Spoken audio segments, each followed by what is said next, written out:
مانا کہ تیری دید کے قابل نہیں ہوں میں، تو میرا شوق دیکھ، میرا انتظار دیکھ۔ خودی میں ڈوب جا غافل یہ سر زندگانی، نکل کر ہلکا شام و سحر سے جانو ہو جا۔ لب پہ آتی ہے دعا بن کے تمنا میری، زندگی شمع کی صورت ہو خدایا میری۔ اللہ سے کرے دور تو تعلیم بھی فتنہ، املاک بھی اولاد بھی جاگیر بھی فتنہ۔ نہ حق کے لیے اٹھے تو شمشیر بھی فتنہ، شمشیر ہی کیا نعرہ تکبیر بھی فتنہ۔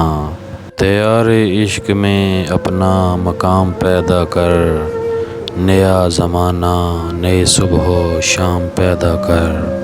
ہم رام کے وجود پہ ہندوستاں کو ناز، اہل نظر سمجھتے ہیں اس کو امام ہند۔ دل سے جو بات نکلتی ہے اثر رکھتی ہے، پر نہیں طاقت پرواز مگر رکھتی ہے۔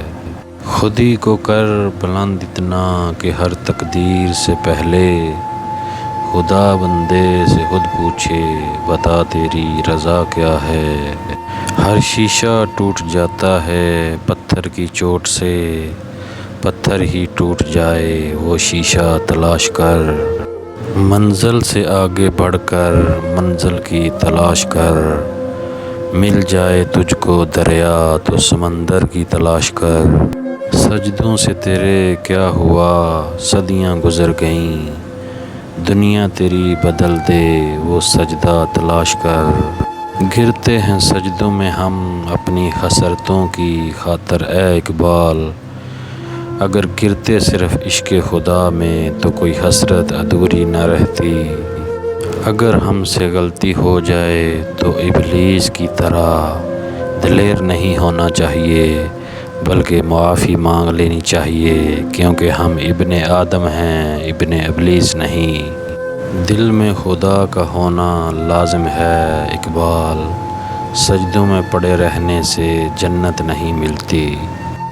وہ پتھروں سے مانگتے ہیں اپنی مرادیں اقبال، ہم ان کے امتی ہیں جن کو دیکھ کر پتھر بھی کلمہ پڑھتے ہیں۔